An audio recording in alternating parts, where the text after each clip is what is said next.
livro do Apocalipse, capítulo 2, vamos ler a partir do versículo 18. Amém? Todos acharam? Amém. Diz assim a palavra do nosso Deus. E ao anjo da igreja de Tiatira escreve: Isto diz o Filho de Deus, que tem os olhos como chama de fogo, e os pés semelhantes a latão reluzente, o bronze polido.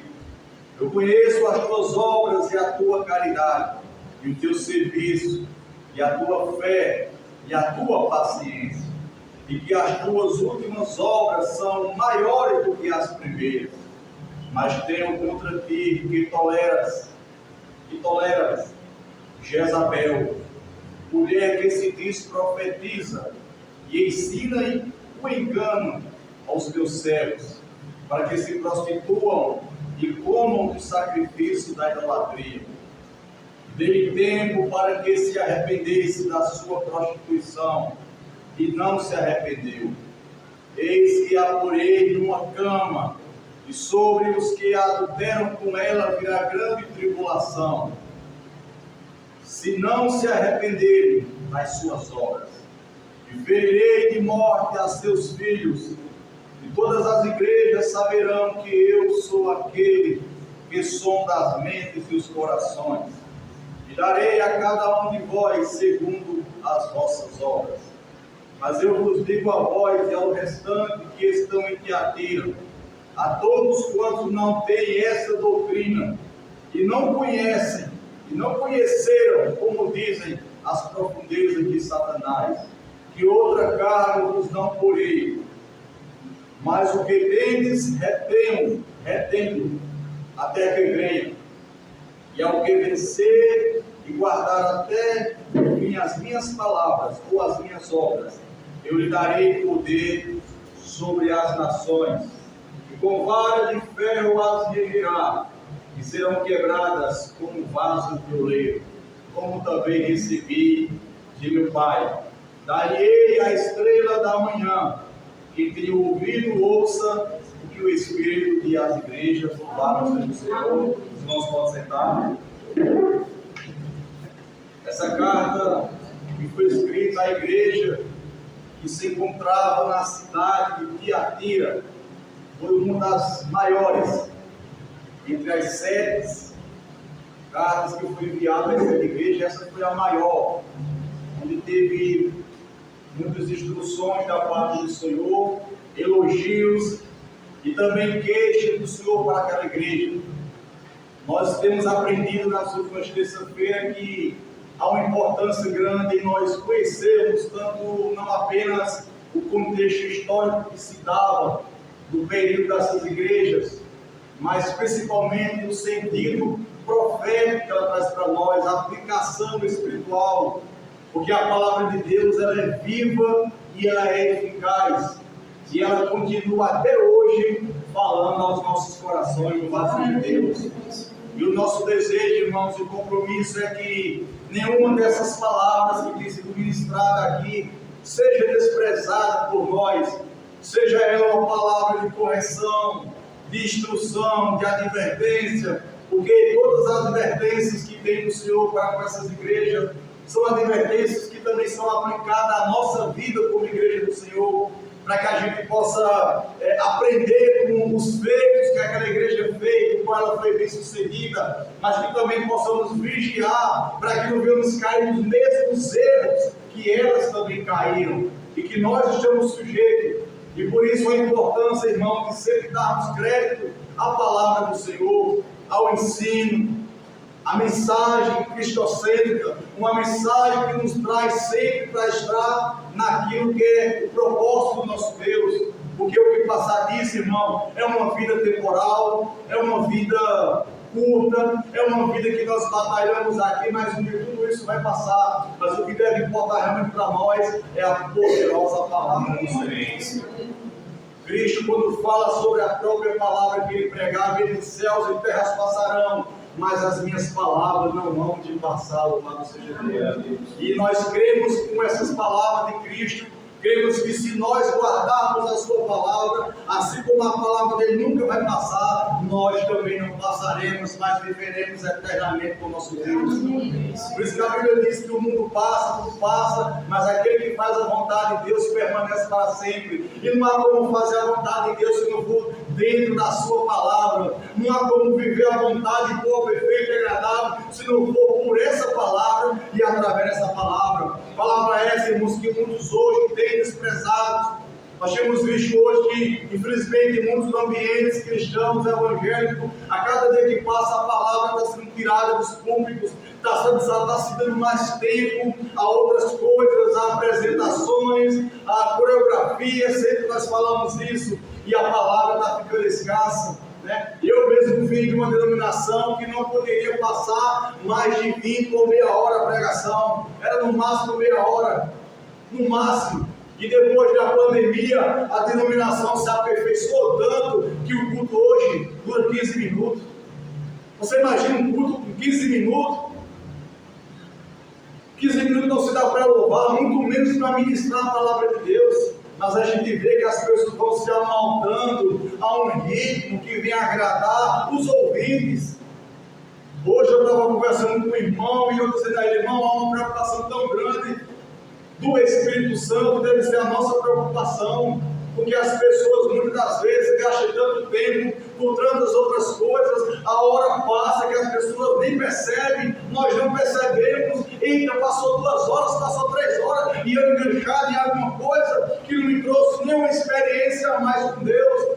Mas quando é no momento do culto, eu dizendo a ele, digo para nós nessa noite, no momento do culto, se o culto passar 5 minutos, as pessoas já estão olhando para o relógio, como se as pessoas tivessem pressa de sair da presença de Deus, onde a Bíblia não se apresse em sair da presença de Deus. Nós temos que entender, irmãos, que o que nós oferecemos a Deus no culto é o mínimo incomparado ao que Deus tem nos dado a cada dia, da sua graça, da sua bondade, do cuidado, do livramento, do suprir de cada necessidade, que nos mínimos detalhes, irmãos, a cada dia Ele tem cuidado de nós. Nós aprendemos que o nosso culto deve ser 24 horas do dia, mas será que nós passamos hoje durante o dia cultuando ao Senhor? Será que nós estamos conseguindo associar uma vida secular, de trabalho, de dinâmica terrena, mas associar ela com uma experiência espiritual? Ou as coisas estão nos descarregando tanto sobre a nossa vida, estão nos descarregando de compromisso, de responsabilidade, e quando passa a gente puxa a vida, eu não orei hoje, eu não adorei, eu não cantei louvores, eu não falei de Jesus para ninguém, eu não teve tempo para ler a palavra. E se nós deixarmos e permitirmos, irmão, isso vai virando uma rotina constante na nossa vida, ao ponto que a gente não tem mais prazer nas Sagradas Escrituras, ao ponto que a gente vira um mero religioso, um frequentador de igreja. Passamos a namorar com o Evangelho, mas compromisso nós não queremos. E isso é perigoso, meus irmãos, isso é muito perigoso. Precisamos a cada dia entender que foi essa palavra que nos salvou, foi essa palavra por meio do Espírito que te convenceu, que te libertou, essa palavra que nela contém inúmeras promessas sobre o teu lar, sobre a tua vida, sobre os teus filhos, sobre o teu casamento, e acima de tudo uma promessa de novo céu, da vida, da justiça de Deus. E é nessas promessas que nós devemos estar, debaixo dessas promessas que nós devemos amar e desejar estar. Porque se as coisas do reino, irmãos, elas forem sim prioridade na nossa vida, se as coisas do reino, elas forem importantes realmente para nós, pode ter certeza que as coisas do reino dessa terra não vai faltar. Não vai faltar. Deus, Ele vai prover como tem provido todas as coisas. Amém, meus irmãos? Amém.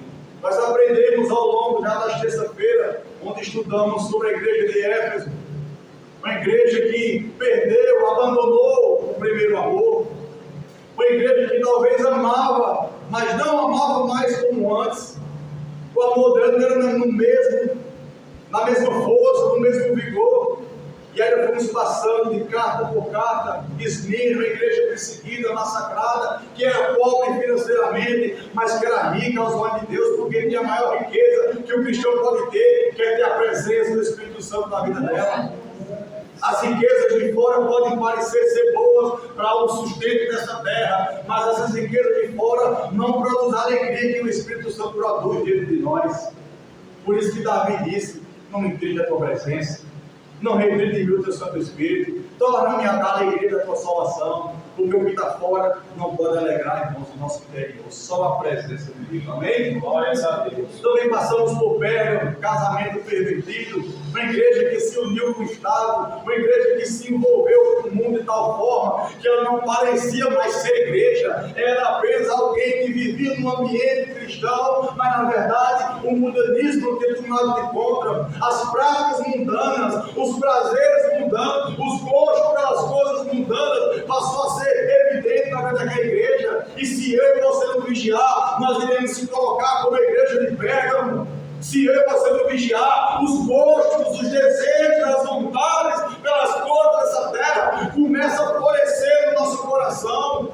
Se nós não tivermos um ouvido de oração, porque quanto mais nós oramos, mais de Deus nós nos aproximamos. Quanto mais diante de Deus nós estamos que é santo, mais Ele santifica a minha e a tua vida. Mas quanto menos nós oramos, menos santo nós seremos e mais desejo do pecado nós teremos. Porque muitas vezes, irmão, quando nós estamos distantes de Deus, da comunhão, da palavra, da oração, a experiência de Pérgamo começa a tomar conta de nós. Aquilo que antes parecia ser pecado, aquilo que antes era pecado, aquilo que antes não tinha mais sentido para nós, aquilo que não fazia mais parte da nossa vida, por não orarmos, por não buscarmos, por deixar a experiência de um casamento pervertido, de uma mistura, de uma mescla, isso vai tomando conta de nós, e aquilo que antes era abominável, agora não tem mais nada a ver. Aquilo que nós não vimos mais sobre a nossa vida, não nos sentimos mais bem com certas amizades, com certos tipos de roupa, com certos costumes, com certos ambientes, aquilo que nós abominamos, nós rejeitamos. Por quê? Porque o Espírito de Deus nos convenceu que aquilo não é mais para nós. Mas chega um momento, se faltar a comunhão com Deus, aquelas coisas começam a voltar. O desejo pelas coisas mundanas começa a voltar. Passamos a ter mais desejo de parecer com o mundo do que parecer com Cristo. Passamos a desejo a desfrutar daquilo que achamos belo aos nossos olhos e esquecemos que o que é mais precioso é a gente ler as Escrituras, amar a palavra e guardar no nosso coração, como diz Davi: eu guardei no meu coração a palavra do Senhor para não pecar contra Ele. Tem uma forma, um segredo para eu e você vencer o pecado, é guardando a palavra de Deus. O crente que é cheio da palavra, o irmão, a irmã, o jovem, a jovem que é cheio da palavra, não haverá espaço no coração para desejos mundanos, porque a palavra preenche, a palavra santifica, a palavra liberta, a palavra conduz, a palavra dirige, a palavra conserva a nossa vida em Deus. Mas quando falta a palavra, meu irmão, pode ter certeza, é questão de dia para a corrupção tomar conta de nós. É questão de ir para a corrupção mundana, para os desejos mundanos. Começamos a olhar as coisas dos outros e começamos, isso ficaria legal em mim. Isso ficaria bom em mim. Isso daria certo para mim. Não dá mais. Porque de lá você já saiu. De lá o Senhor já te tirou, louvado seja Deus. Quando o Senhor se revelar a Jeremias, tem um texto que o Senhor diz assim: ó, se tu apartares o precioso do vil, tu serás como a minha boca, e torne eles para ti, mas não volte tu para eles, louvado seja Deus. É necessário apartar, irmão, separar o precioso do vil. Você é precioso para Jesus, sua alma é preciosa, minha irmã, para Jesus, essa igreja é preciosa para Jesus. Nós temos que se separar a cada dia, se santificar para o uso, para a glória e louvor do nome do Senhor. E o nosso desejo é ganhar as pessoas para Cristo, é trazer as pessoas para viver o que estamos vivendo, não nós voltarmos para Ele. Porque tem muitas pessoas que se cansaram tanto de servir ao Senhor. Tem muitas pessoas que já passou tanto tempo dentro da igreja que é chato servir a Deus, é chato cultuar, é chato estar na congregação, é chato o culto, hoje culto de novo, tempo por pouco, tirar vontade eu vou. E esquece que isso é uma cilada do diabo grande. Por isso que você está frio como você está. Por isso que você não lê mais a Bíblia. Por isso que você não ora mais. Por isso que alguns desejos mundanos estão florescendo, talvez não deu no seu coração. porque as coisas de Deus ficou comum. Aonde no começo as coisas de Deus era precioso, estavam no primeiro amor. Mas será que como Éfeso nós não perdemos o primeiro amor? Será que como Pérgamo a gente não está casando, fazendo compromisso, alianças com coisas que um dia foram quebradas pelo poder do nome de Jesus? Lembre-se disso, irmão. De lá o Senhor já nos tirou, louvado seja o nome. Não podemos voltar, como um provérbio que diz: o cão voltou ao seu próprio vômito.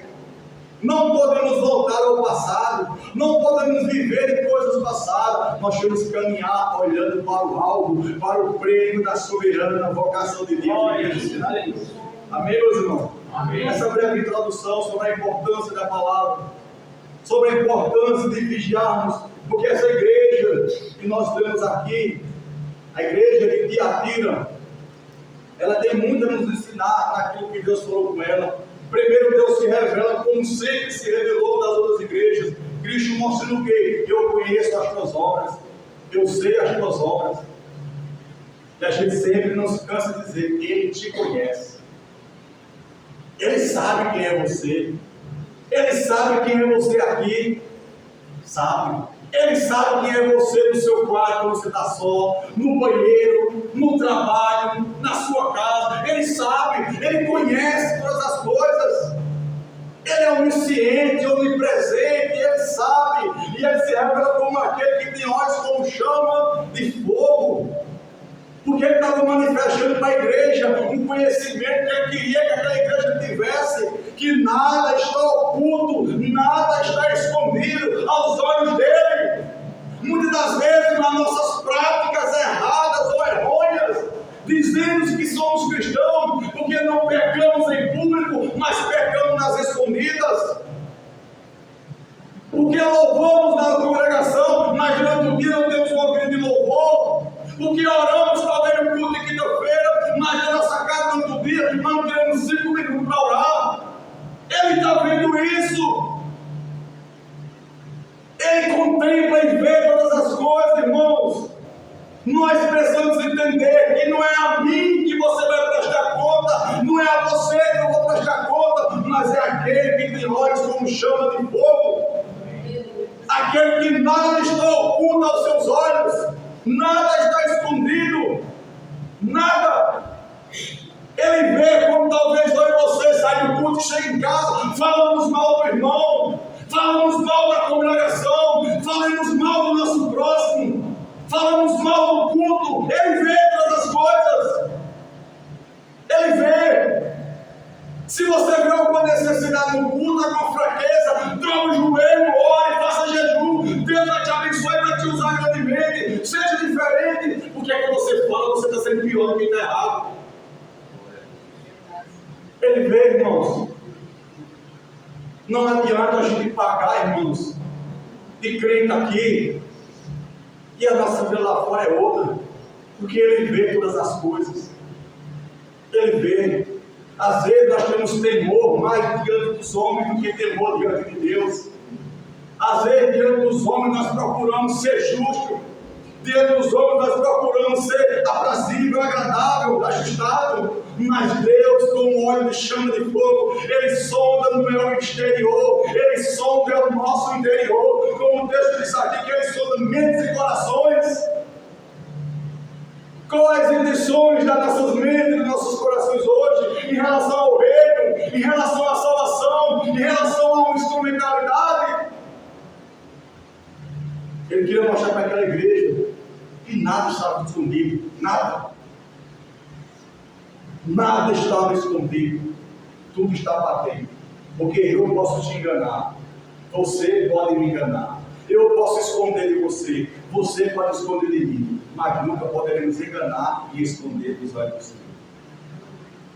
Isso deveria trazer temor e tremor aos nossos corações, temor e tremor em saber que não é a mim que você vai prestar conta, não é a eu que você deve satisfações, não é a mim. Eu estou no mesmo barco que você, eu estou na mesma peleja que você, eu estou na mesma jornada que você, mas um dia nós nos encontraremos com o Senhor, com aquele que tudo vê, com aquele que tudo conhece, com aquele que tudo sabe, e o que nós nos resta para nós naquele dia?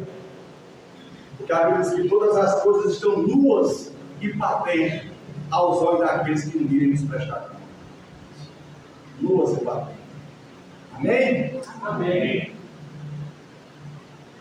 No versículo 19 ele diz: eu conheço as tuas obras e a tua caridade. E ele começa agora a elogiar pela igreja. Ele começa a falar das qualidades que essa igreja tinha. Uma igreja que tinha amor, caridade. Uma igreja que servia. A palavra servir aqui no grego é diaconia, que é servir ao povo. Uma igreja que estava disponível a servir. Uma igreja que tinha amor genuíno, o amor que Éfeso tinha perdido. Essa igreja tinha abundância. Eu conheço o teu amor, eu conheço o teu serviço, eu conheço a tua dedicação, eu conheço o teu empenho. Ele conhece. Assim como ele vê as nossas fraquezas, os nossos defeitos, ele também sabe enxergar nossas qualidades. Louvado seja o nome de Deus. E quando ele fala dos nossos defeitos, quando ele nos repreende por causa das nossas faltas e falhas, não é porque ele não nos quer bem, ao contrário, é porque ele nos ama. Louvado seja o Senhor. Amém? Aí, diante da correção do Senhor, quem é filho recebe a correção e o nome do Senhor é feito. Quem não é filho, quem está sem correção, a Bíblia diz que não é filho, é bastardo. Amém, meus irmãos? Amém. Eu conheço a tua caridade, o teu serviço, a tua fé, a tua paciência, e que as tuas últimas obras são maiores do que as primeiras. Olha só, uma igreja que estava triunfante, uma igreja que triunfava da dificuldade, uma igreja que começou com o primeiro amor, uma igreja que começou a servir com alegria, uma igreja que era cheia de fé, uma igreja que estava perseverando, uma igreja que fazia as obras de fé, obras de amor, obras de caridade, e Cristo diz que as últimas obras dela eram muito maiores do que a primeira. Que coisa maravilhosa!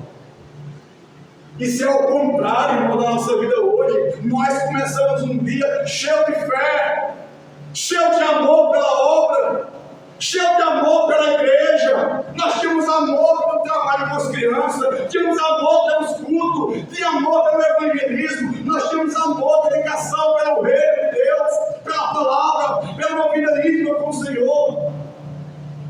Nós tínhamos fé, nós servíamos. Porém, o tempo foi passando para essa igreja e isso não esmoreceu, ao ponto de Cristo dizer que as últimas obras dela eram muito maiores do que a primeira. Louvado seja Deus. E a nossa experiência devia ser essa, porém está sendo o contrário. Estamos muito piores do que quando começamos. Não estamos conseguindo progredir. Não estamos conseguindo avançar, não estamos conseguindo romper. Pequenas batalhas, não são grandes não são pequenas, picuinhas, dificuldades, sentimentos, mágoas, culunduns, essas coisas muitas vezes, por ser tão pequenas, mas por não vigiarmos, essas coisas têm nos parado na caminhada. E as nossas últimas obras estão sendo mais fracas do que as primeiras, está sendo menor do que as primeiras. Porque quando nós começamos, nós tínhamos fervor. Quando nós começamos, o amor estava em evidência no nosso coração, nos nossos olhos, nas obras que nós fazíamos. O serviço que nós prestávamos estava em evidência. Todo mundo viu nós servindo, nós orando, nós buscando, nós chorando. Era luta batendo, nós de joelhos aos pés do Senhor. Havia fé em abundância. Havia fé para crer que Deus iria mudar toda a circunstância da nossa vida. Havia fé no serviço que nós prestávamos ao Senhor. Sabe que o tempo foi passando e as últimas obras, de vez de aumentar, diminuíram. Você quer ver um exemplo? Pessoas que foram batizadas no batismo. Toda a experiência lógica, toda a experiência de fé de um cristão depois do batismo é o quê? Ele retrocedeu ou progrediu? Progrediu.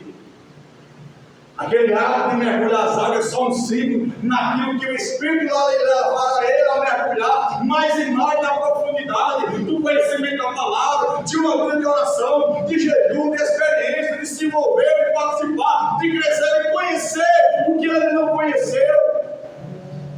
Porém, as pessoas mergulharam nas águas, mas não mergulharam na profundidade do Espírito, ao ponto de alguns até retroceder e sair.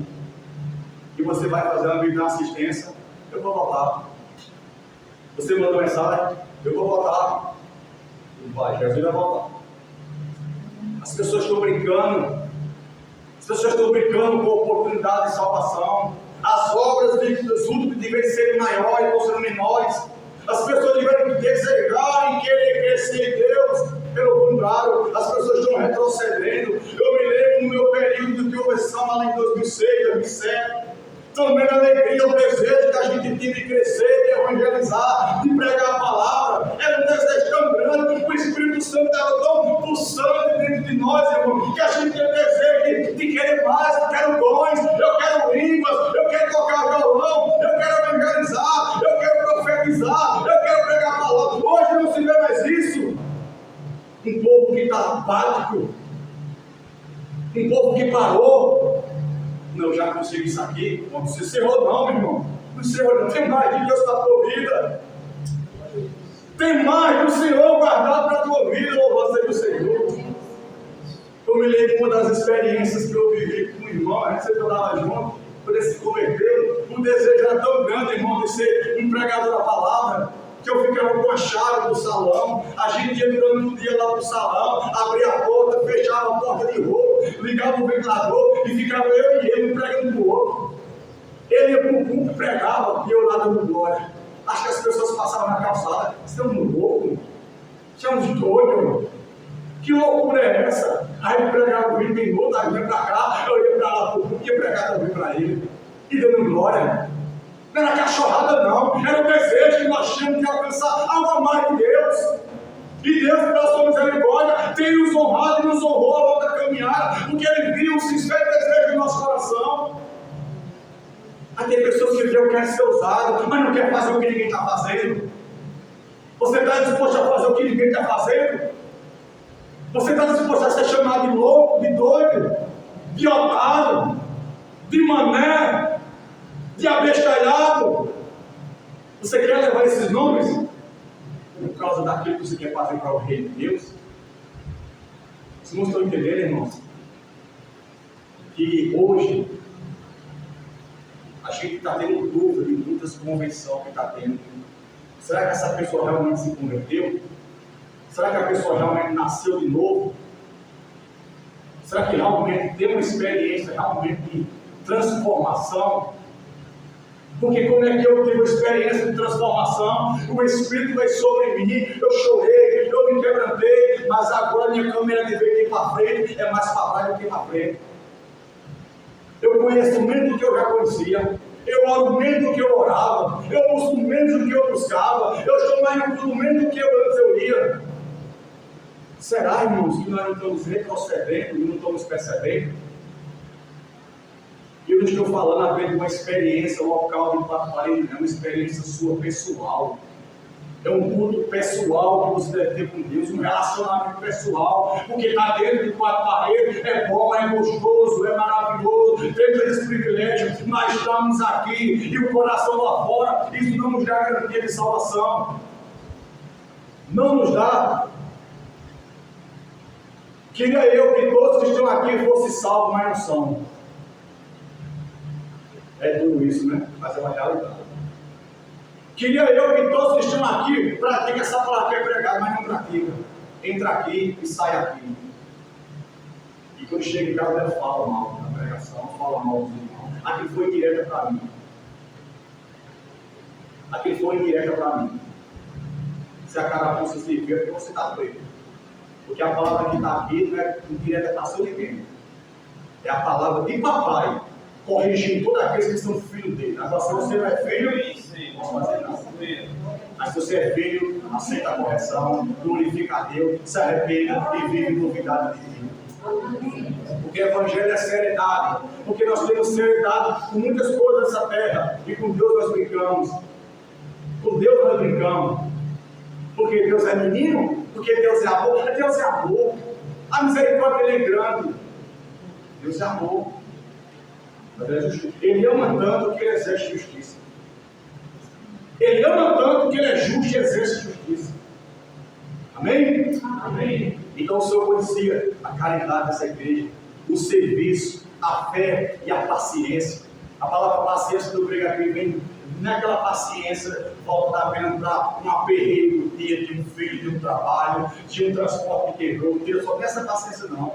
Essa paciência está ligada à perseverança, à persistência, a um povo que meio à dificuldade, mas estava lá perseverando no Senhor. O Senhor conhecia isso. O Senhor via isso na nossa vida, talvez antigamente, e talvez hoje. Será que o Senhor já veio? Amém, irmãos? Amém. Vamos estudar aí o nome de Jesus? Glória a Deus. Vamos lá. Versículo 19, ele encerra dizendo que as obras, as últimas obras daquela igreja, era maior do que a primeira. Eu te pergunto hoje, igreja, no Senhor Jesus, com temor e tremor, eu te pergunto, hoje você está orando mais do que você orava? Hoje nós estamos orando mais do que nós orávamos no ano passado? Hoje a nossa experiência de jejum está sendo maior do que a experiência do ano passado? A nossa experiência de meditação nas Escrituras está sendo maior do que a do ano passado? Ou de vez de nós progredirmos e subirmos cada vez mais, ou nós estamos retrocedendo e reclinando? Lembra da parábola do bom samaritano? Apenas um tópico que eu quero colocar para você. Diz que um homem descia de Jerusalém para onde? Para Jericó. Jerusalém representa a cidade da promessa, a cidade do nome de Deus. Gente, ficar em Jerusalém, porque você lá será um abençoado com o poder do meu Espírito. Mas esse Jericó foi uma cidade que desde o momento da chave foi amaldiçoada. A Deus disse que quem construísse ou reconstruísse ela seria amaldiçoado. O seu primogênito morreria. Está na palavra. Então esse homem descia da cidade da promessa, da cidade onde havia bênção, para a maldição. Olha o percurso que ele estava fazendo. E será que nós não estamos percebendo, talvez em algum momento da nossa vida, a gente está retrocedendo?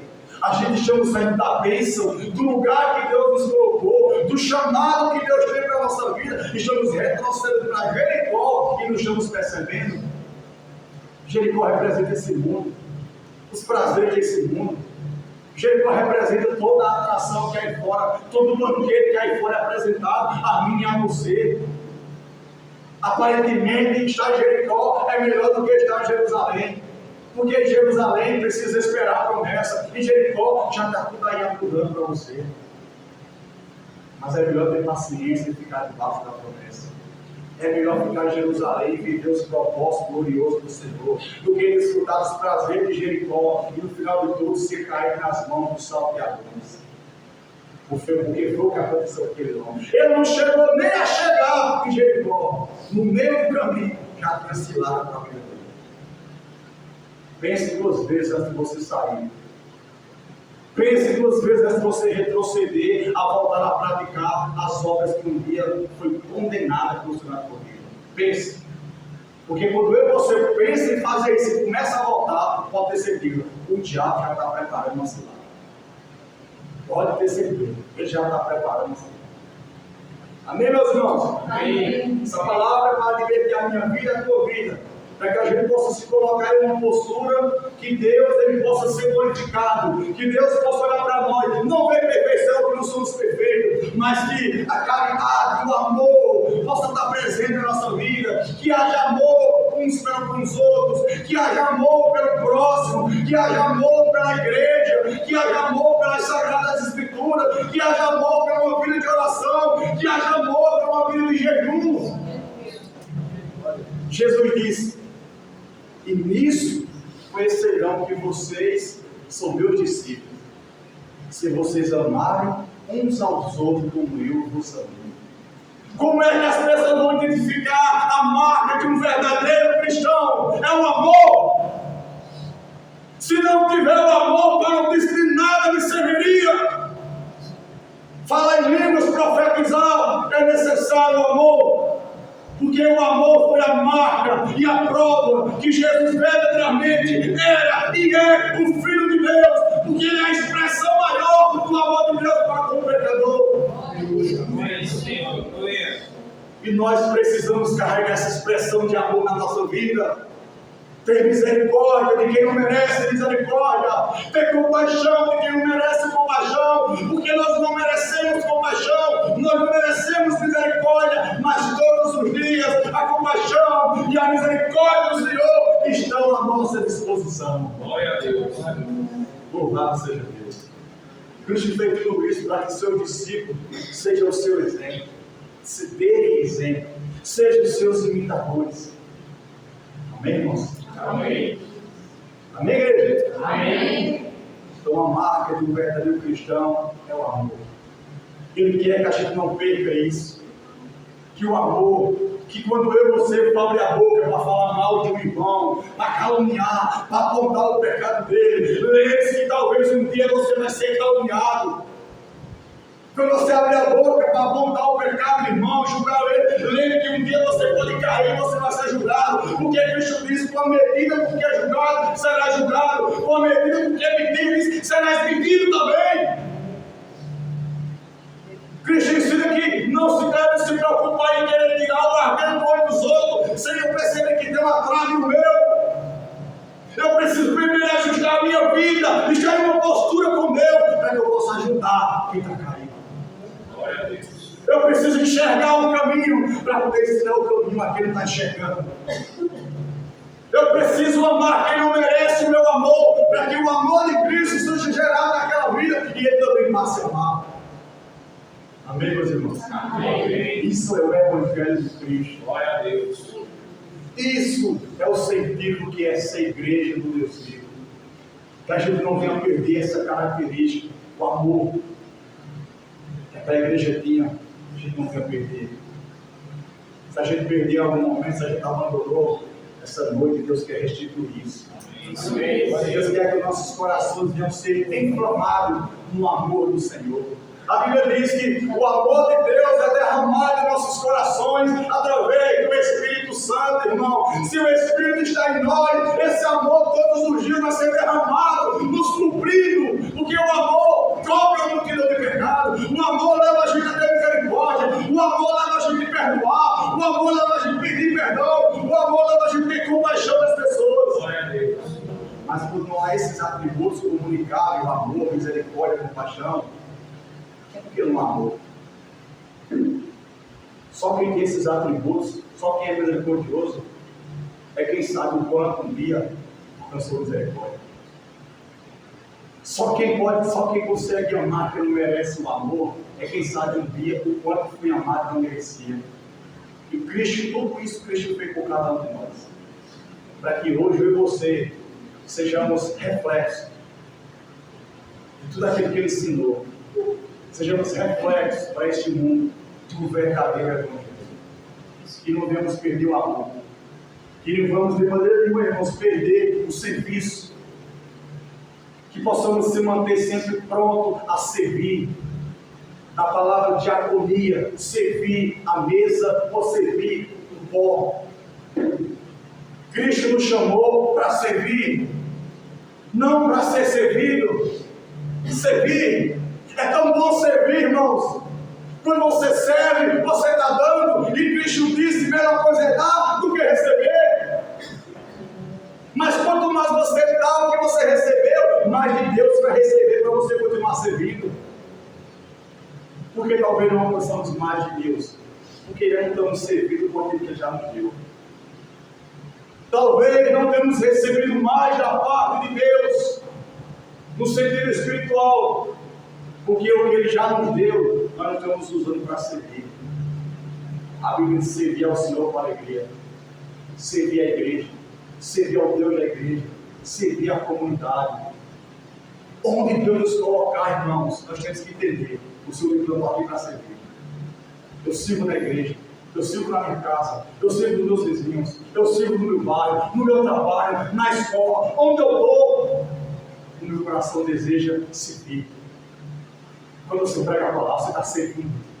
Quando você ora, você está servindo. O próprio Cristo disse: o Filho do Homem não veio para ser servido, mas veio para servir. Se Cristo deixou o esplendor de sua glória, toda a adoração dos anjos que estava voltada para Ele, toda a glória e esplendor que o Pai tinha dado a Ele, Ele deixou tudo isso, Ele renunciou tudo isso para fazer a vontade do Pai, para servir. Ele serviu eu e você até na morte. Glórias a Deus. Ele liberou o perdão na cruz, Ele estava servindo, morrendo, mas servindo, sofrendo, mas servindo, doendo, mas servindo. Hoje qualquer coisa a gente não quer servir, qualquer sentimento a gente não quer servir, nem ao próximo, nem até mesmo ao Senhor a gente não quer servir. Não podemos perder, irmãos, o desejo de servir. É tão bom servir. É tão bom quando você chega para alguém, que você conversa com aquele alguém, que você traz uma palavra para aquela pessoa, que você ora por ela, que você traz um conselho, que você traz uma esperança para aquela alma, que existe um Deus que pode mudar a circunstância. Você se sente bem, nós se sentimos bem quando fazemos isso. Por quê? Porque estamos sendo um canal de bênção, canal de Deus para servir um necessitado. Isso é maravilhoso, irmãos. O Espírito Santo foi enviado para estar com você, para usar você no serviço. Deixa o Senhor te usar. Deixa o Senhor te usar, louvado seja Deus. Olha, Ele quer te usar, mas você precisa deixar. Se você não deixar, Ele não vai obrigar. Mas se você deixar, o Senhor te tomará com poder, graça e autoridade. E você será bênção onde você estiver, louvado seja o Senhor. Onde você botar a planta dos seus pés, onde você chegar, a presença de Deus na tua vida será notada, louvado seja Deus. As pessoas dirão: esse jovem entrou, essa jovem chegou, esse varão, essa mulher, algo diferente chegou aqui com ele. Estamos sentindo uma paz, uma alegria. Quando ele fala, expressa um amor, uma misericórdia, que você é dele, é Deus na tua vida. Mas se nós abandonarmos isso aqui e começar a voltar a praticar as práticas velhas e mundanas, quando a gente chegar no meio dos ricos, o que será notado? O que será notado em nós? As pessoas vão nos ver como pessoas transformadas, diferentes no meio dos iguais, ou vamos ser igual a todo mundo? Lembra de uma mensagem que eu fiz aqui sobre a lâmpada? Lâmpada todo mundo é. Qualquer pessoa é uma lâmpada. Mas o que faz diferença na lâmpada é se ela tem fogo, é se ela está acesa. Uma lâmpada sem azeite, sem fogo, não vai deixar de ser lâmpada, porém não vai servir para nada. Para nada. A utilidade da lâmpada não é o que ela é, mas é o que ela recebe do Senhor. Amém, meus irmãos? Amém. E o serviço, que a diaconia, que a disponibilidade para servir, que a voluntariedade, que a generosidade, que a bondade de servir. Mas por que eu devo servir? Porque Cristo até hoje tem me servido com graça e misericórdia. Porque eu devo servir, porque eu devo amar, porque tudo que Ele pede para eu fazer para o próximo, Ele fez para mim, louvado seja Deus, e continua fazendo, e vai continuar fazendo, até você despertar e entender que Ele nos chamou para servir. Amém. Servir a quem nós amamos é fácil. Servir a quem nós queremos é fácil. Mas quando Deus nos chama a servir a quem nos odeia, quando Deus nos chama a servir a quem nos aborrece, quando Deus nos chama a nos servir a quem não gosta de nós, quando Deus nos chama a servir a quem nos fez mal, não é difícil? Mas foi o que Cristo fez com cada um de nós. A gente não amava Ele, a gente o aborrecia, a gente pecava, a gente transgredia os princípios de Deus, mas Ele mesmo assim amou, levou você a morte, muito mais Ele fez.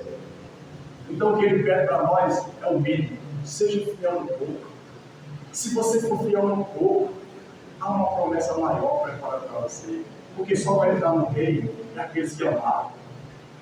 Cristo foi glorificado porque Ele amou até o fim. Só quem vai entrar no reino é quem ama, é quem tem amor verdadeiro. Amar quem nos ama, que recompensa tem isso, Cristo Jesus? Que recompensa eu amar alguém que me ama? É fácil. É fácil eu amar o irmão Andrei, porque eu sei que o irmão Andrei me ama. É fácil eu presentear o irmão Andrei, porque eu sei que o irmão Andrei vai me presentear. É fácil eu ter misericórdia dele, porque eu sei que ele vai ter misericórdia de mim. E quando Deus me pede para ter misericórdia de quem me aborrece, quando Deus pede para me amar quem me odeia, é aí onde meu coração isso vai ser provado. É aí onde Deus vai ver realmente de que espírito nós somos. É aí onde Deus vai ver a quem nós pertencemos, a quem nós estamos servindo. É nessa hora. É nessa hora. Se vai prevalecer um homem ou uma mulher espiritual, ou um homem ou uma mulher carnal. É nessa hora. Amém? Amém. Serviço. E a tua fé? Tua fé. Aquela igreja tem uma fé inabalável. Uma fé sobrenatural. Não era uma fé racional. Era uma fé sobrenatural. Uma fé que preenchia ela. Uma fé que levava ela a crer e ter esperança no Deus ao qual ela servia. Como está a nossa fé? Como está o nosso coração diante de Deus? Estamos crendo nas promessas de Deus?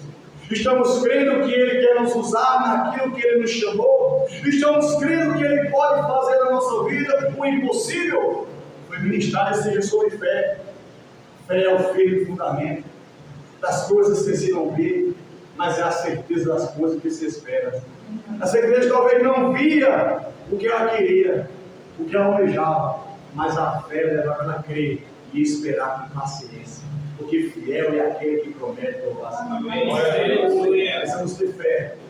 Saímos para evangelizar, estamos tendo fé que Deus vai trazer as almas, porque tudo que a gente faz sem fé não é de Deus, é do maligno.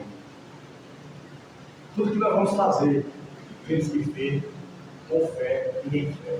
Porque quando nós agimos pela fé, irmãos, nós alcançamos o sobrenatural. Pela fé, Moisés deixou o Egito, rejeitou ser chamado filho da filha de Faraó, mas antes escolheu sofrer com o povo de Deus.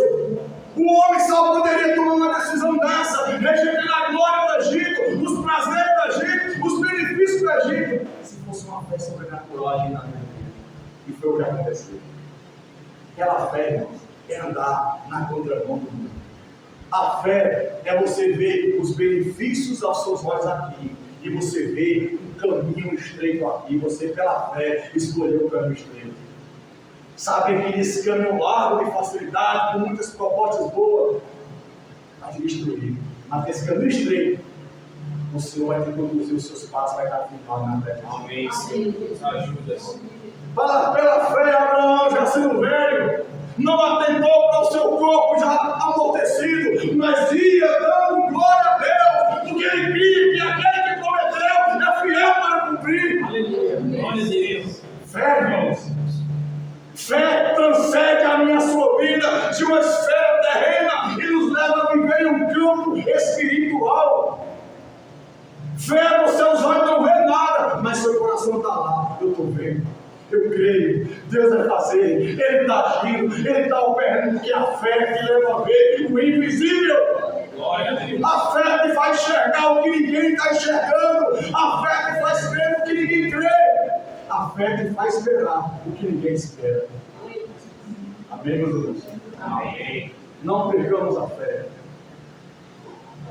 E aqui também diz a tua paciência, perseverança, persistência, nunca desistir. Às vezes nós começamos algo no Senhor com toda euforia. Eu quero. Deus falou comigo, Deus, eu quero. Passa alguns meses, eu não quero. Eu não quero. Por que você não quer?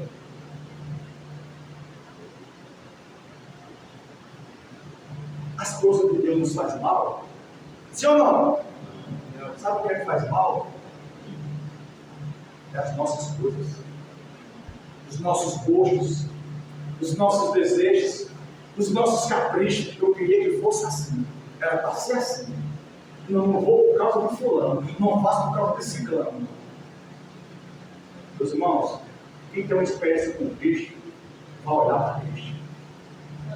Deixa quem quiser te morder, deixa quem quiser falar mal de você, deixa quem criticar. O seu negócio é com o homem da cruz, com Jesus de Nazaré. Foi ele que te convocou, foi ele que te chamou, é ele que vai te capacitar até o fim.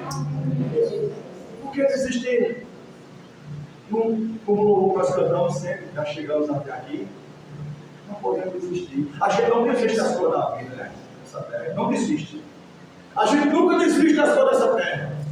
Pode estar rindo do jeito que tiver, mas a gente nunca desiste. Mas coisas de Deus, facinho a gente desiste. Porque são pesadas ou porque a gente não está fazendo no Espírito? Porque as coisas de Deus, quando eu e você faz no Espírito, não é pesado, não. É leve. Porque se o meu fardo é leve, agora quando eu quero fazer na minha força, fora do Espírito, aí é pesado de entregar, é pesado de tocar. As coisas passam a ser pesadas. Eu passei trabalhando hoje, cavando buraco, fazendo entrega. Chegar aqui só o bagaço. Vou dizer para os irmãos, estou novinho da Silva agora. Estou tinindo aqui no Espírito. Sabe por quê? Porque o Senhor é aquele que renova nossas forças. O Senhor é aquele que restaura a nossa alma. O Senhor é aquele que renova o nosso vigor. O Senhor é aquele que faz entender que é na presença dEle que o cansado alcança descanso. É na presença dEle que o fraco vai ser fortalecido. É na presença dEle que o triste vai ser alegre. O oprimido vai ser liberto. O doente vai ser curado. E o pecador vai ser perdoado. Então, quando você tiver com algum desses dias que eu citei aqui, sabe qual é o remédio?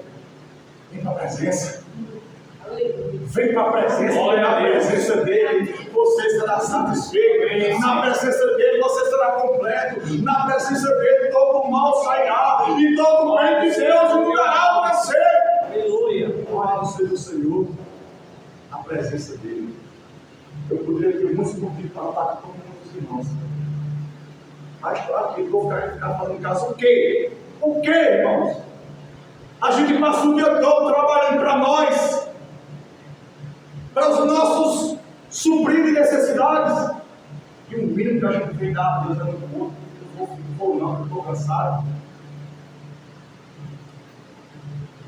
Como está a nossa gratidão? Deus que abre uma porta de emprego para mim e para você, o Deus que supre o pão, o Deus que sustenta a nossa casa, o mínimo que nós podemos dar a Ele é servir a Ele com alegria. Estou cansado, Senhor, mas eu vou porque o Senhor diz: vinde a mim, todos vós que estás cansados. Eu estou oprimido, mas eu vou porque o Senhor chama os oprimidos. Eu estou triste, mas eu vou porque a tristeza na presença salva de alegria. Eu estou fraco, mas o fraco diga: eu sou forte no Senhor. Quando é, irmão, que vamos entender isso?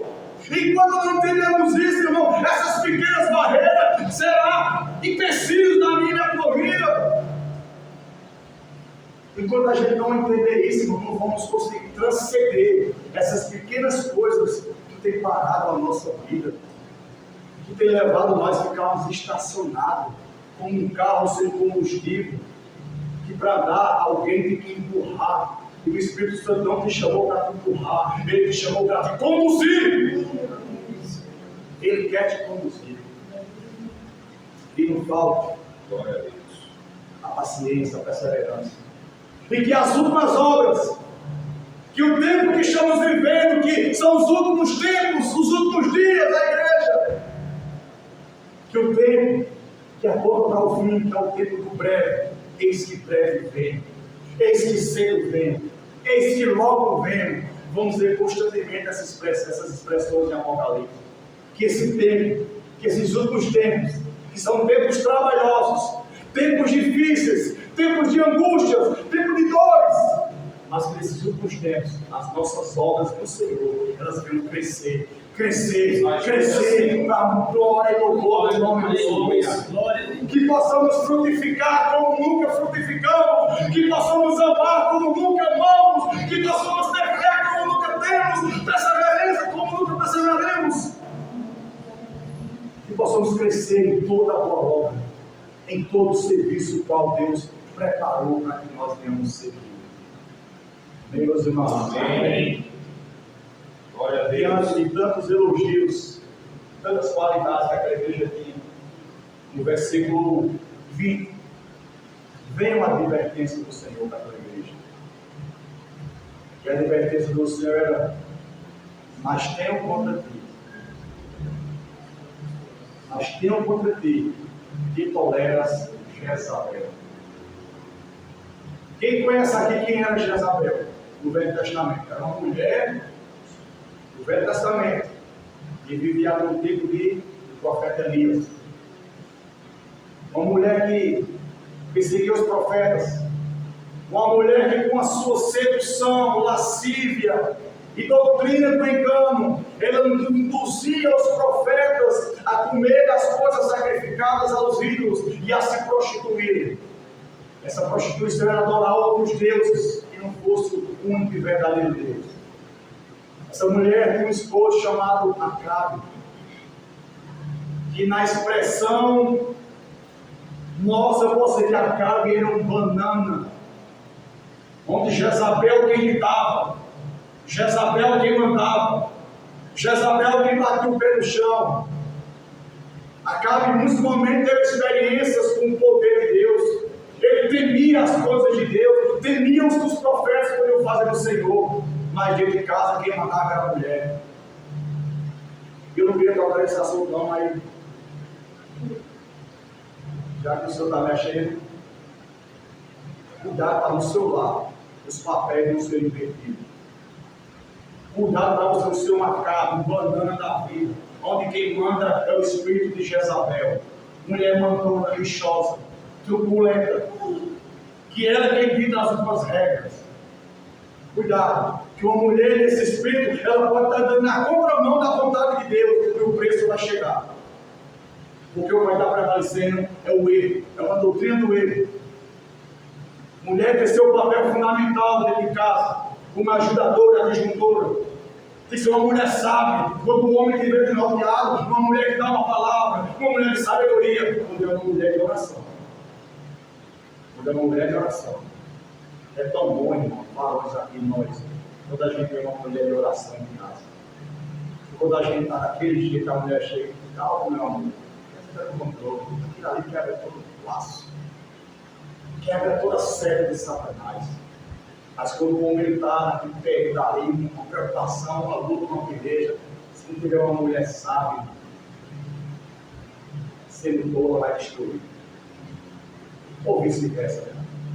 Uma mulher de oração.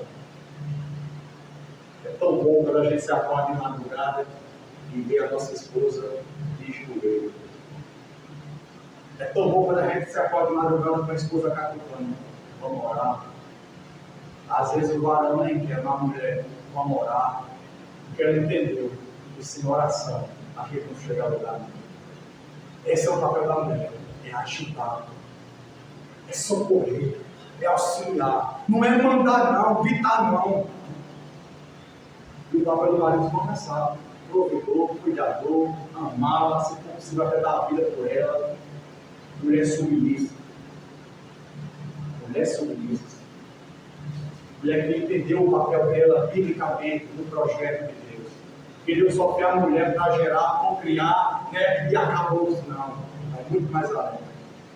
Ela tem um papel fundamental. Assim como Eva foi dado a Adão, a igreja foi dada a Cristo.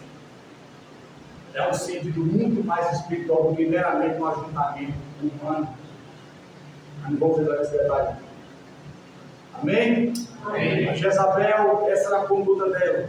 Na sua sedução, na sua lascívia, na sua ira, na doutrina do engano, ela levava o servo de Deus a se desviar do verdadeiro caminho do Senhor. E tem muitas mulheres hoje, todas dentro de casa, que em vez de ajudar o marido a servir ao Senhor, tem ajudando o marido a se desviar dos caminhos do Senhor.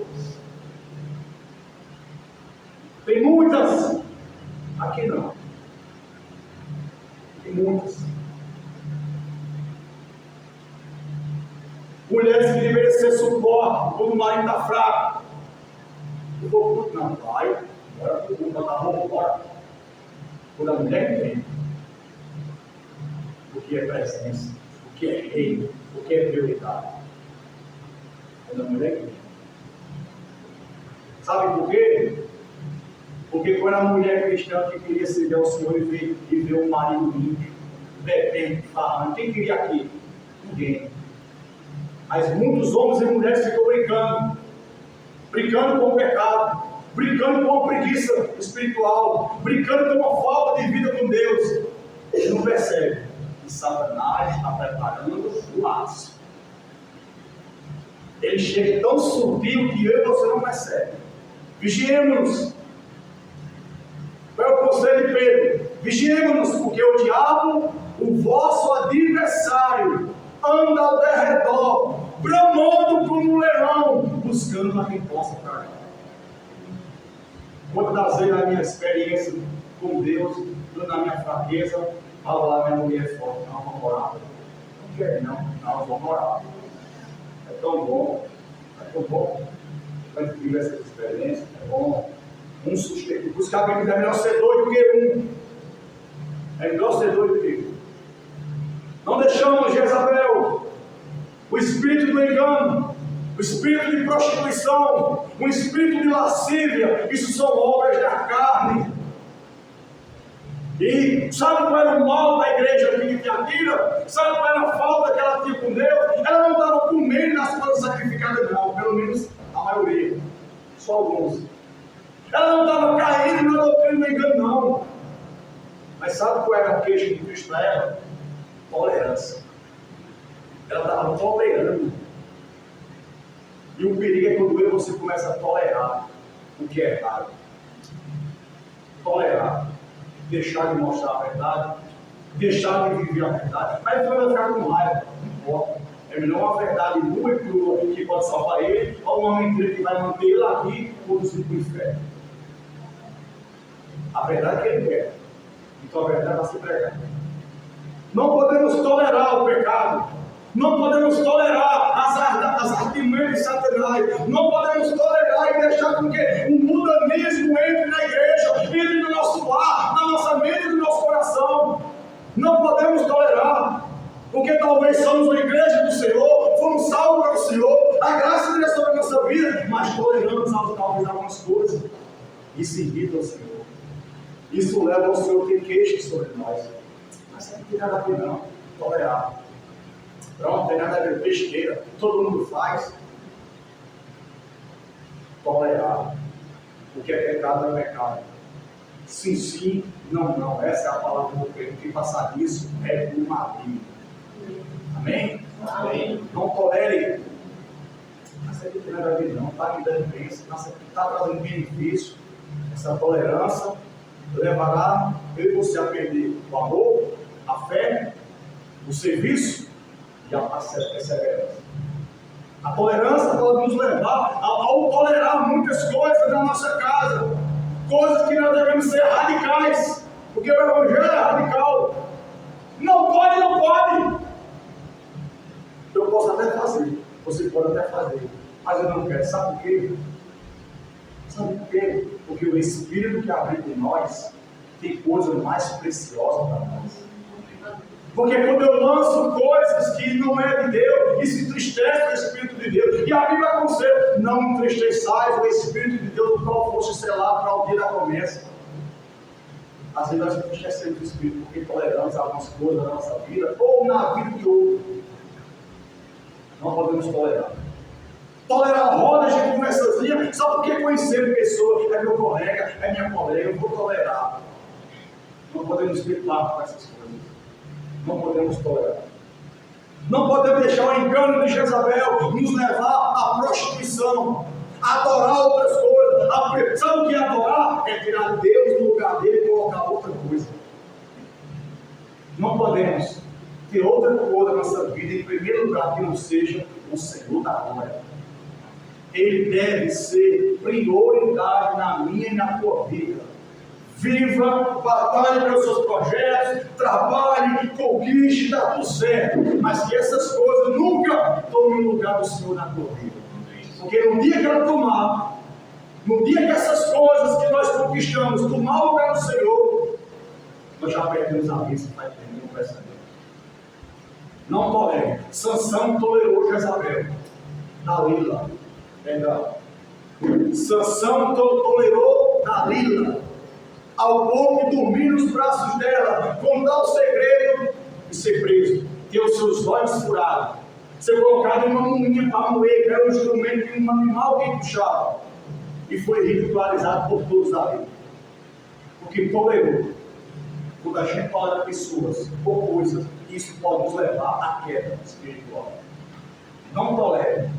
Cristo diz: vocês são a igreja abençoada, vocês têm amor, vocês têm fé, vocês servem, vocês perseveram, vocês têm paciência, mas vocês estão tolerando coisas que não deveriam tolerar.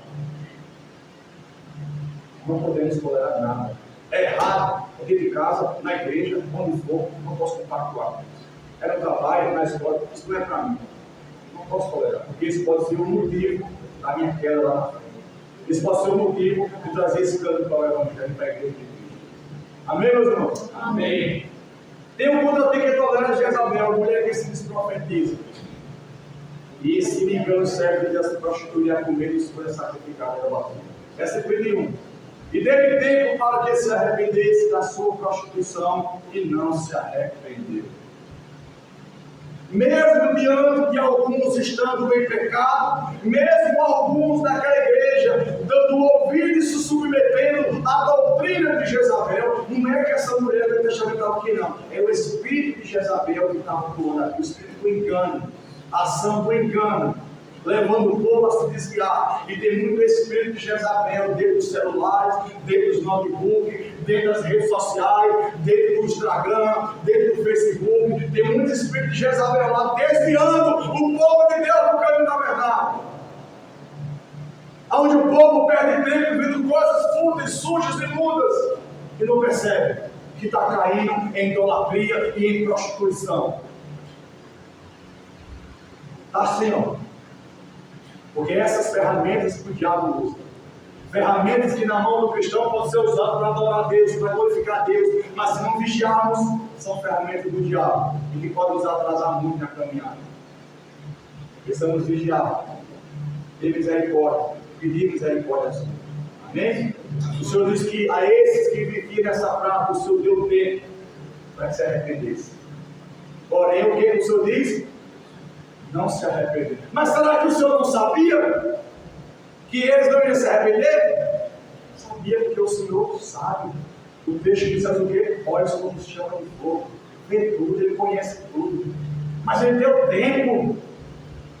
Talvez quanto tempo já faz que Deus está dando para que eu e você se arrependa?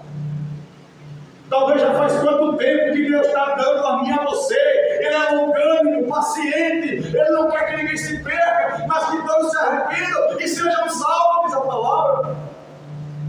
Será que o Senhor está dando tempo a mim e a você para que nós venhamos se arrepender das obras velhas, das práticas velhas, das seduções mundanas, dos prazeres e desejos mundanos, mas que o nosso coração ele inflama e arde no prazer, nas coisas de Deus? Será que Deus não está dando tempo, irmãos, para que você se arrependa? E Deus sabe se realmente nós iremos genuinamente se arrepender. E o Senhor disse aqui que para esses, eles não se arrependeram. E aí o Senhor continua dizendo no 22, eis que a porei numa cama. Ou seja, isso ia permitir enfermidade. Ia colocar no leito. Eu porei em uma cama. E sobre os que adulteram com ela vem a grande tribulação, se não se arrepender das suas obras. Olha só, o Senhor disse que deu tempo para se arrepender, não se arrependeu. O Senhor vai, o Senhor está tratando. O Senhor está tratando. Mas Deus é mau? Não. O tratar de Deus é não levar o pecador ao arrependimento. O Senhor está tratando. Vou colocar no leito. Aqueles que praticavam as obras, que erravam, vai vir tribulações. Vai vir momento difícil. Mas se arrepende das suas obras. Aí no versículo 23, o que ele diz? E ferirei de morte a seus filhos, e todas as igrejas saberão que eu sou aquele que sonda as mentes e os corações. Porque não adianta eu dizer, eu me arrependo. Mas o Senhor, Ele conhece as mentes e os corações. O Senhor sabe se o arrependimento foi genuíno. Eu não sei. Você não sabe, mas Ele sabe. Ele conhece quando o arrependimento é verdadeiramente genuíno. Porque quando há o arrependimento da palavra metanoia, mudança de mente, transformação de mente, tudo muda. O caminhar muda, o falar muda, as vestes mudam, as amizades mudam, os gostos pelas coisas mudam. porque eis que tudo se fez novo. As coisas velhas já passaram. Somos nova criatura em Cristo Jesus. Então o que é velho não serve mais para nós. Temos que viver em novidade de vida, louvado seja Deus. Mas se esses não se arrependeram, eu disse, vou ferir de volta essas coisas. O juízo vai ser derramado. Mas aqui, oh, Deus já é graça. Mas na graça Deus não mata não. No Velho Testamento Deus era olho por olho, dentro por dentro. Era. Muitos acham que o Deus do Novo Testamento é mais manso ou menos bravo do que o Deus do Velho Testamento. E ao contrário, no Novo Testamento é pior. No Novo Testamento se abriu uma grande porta da graça, mas apresentando um caminho estreito de renúncia. A porta da graça é grande, a salvação é para todos, mas o caminho de redenção é estreito, irmão. No Velho Testamento, alguém só era morto se fosse prego no altar do adultério. Alguém adulterou, foi prego no lado, apedrejado. Não foi, está livre. Mas no Novo Testamento já disse: se você só olhar para uma mulher e desejar no coração, já adulterou. Melhorou ou piorou? Estreitou-se ou não? Estreitou mais ainda. No Velho Testamento, alguém só era condenado, só era morto se matasse alguém. Só era considerado homicida se tirasse a vida de alguém. No Novo Testamento, se eu odiar o irmão Alain, para Deus eu já sou um homicida. Eu sou um assassino, porque eu estou matando meu irmão. Olha só como o negócio é estreito. Então, o Deus da graça é amor. Como Deus sempre foi amor, Ele é amor. Mas Ele também exerce justiça. Ele dá tempo para que se arrependa. Ele dá tempo para que haja um ajuste. Ele dá tempo para que haja um conserto. Mas se não acontecer, eu ferirei de morte. Eu ferirei de morte. E todas as igrejas saberão que eu sou aquele que sonda as mentes e o coração. Lembra lá de Atos dos Apóstolos? A alegria do Espírito da salvação era tão grande, irmãos, que aqueles que tinham propriedade vendiam o que não tinha, depositavam aos pés dos apóstolos, de forma que todos tinham as suas necessidades supridas. Estavam todos vivendo em comum acordo, em comunhão, coinonia. Todos estavam juntos. O que era meu é seu, a sua dor é minha, a sua luta também é minha. Eu tenho, vou repartir com quem não tem. Era essa experiência em Atos, no início. Olha, teve um casal, que escreveu o nome deles? Ananias e Safira. Teve um casal que vendeu a sua propriedade para colocar os pés dos apóstolos para socorrer os mais carentes. Porém, eles reteve para si uma parte. Deus não pediu a ele aquilo. Deus não estava pedindo ninguém para vender nada. Mas o amor era tão grande, irmão, que os irmãos não queriam ver o outro passando necessidade. Queriam ajudar, queriam compartilhar. Então eles fazem voto, não vendem tudo, está aqui, ó. E Ananias chegou, nós também vamos vender tudo que temos, vamos depositar. Venderam. Mas quando pegaram o dinheiro, na prata, na moeda, no ouro, sei lá qual a moeda da época, talvez ele era muito dinheiro, não, vamos ficar com parte. Mas eles tinham feito um voto e dá tudo. Nunca faça um voto diante de Deus, se você não vai cumprir. Nunca faça. Eles retiveram uma parte para ele. E quando Ananias se apoiou, Ananias que veio primeiro. E apresentou a sua parte, o Espírito Santo revelou na mesma hora. Tu pensava que ia mentir ao Espírito Santo? Enganando o Senhor, dizendo que ia fazer coisa no feio, caiu morto na mesma hora, fulminado. Aí depois chega a mulher, só com a parte também. Aí Deus agora, pode tomar ligar aí. Vocês pensaram que ia ganhar o Espírito Santo? Foi o que aconteceu com ela? Caiu morto também na mesma hora. E disse que houve um grande temor no meu povo.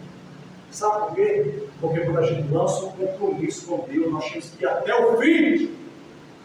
Ser fiel até a morte. Nunca diga que vai fazer e pare no meio do caminho. Porque as consequências podem ser gravíssimas. Consequências espirituais, que a maior morte é espiritual. Sabe qual é a maior morte do crente hoje? É não ter mais vontade de viver. Sabe qual é a maior morte do crente hoje? É não ter vontade de cultuar o Senhor, seja em casa, que eu não tiver.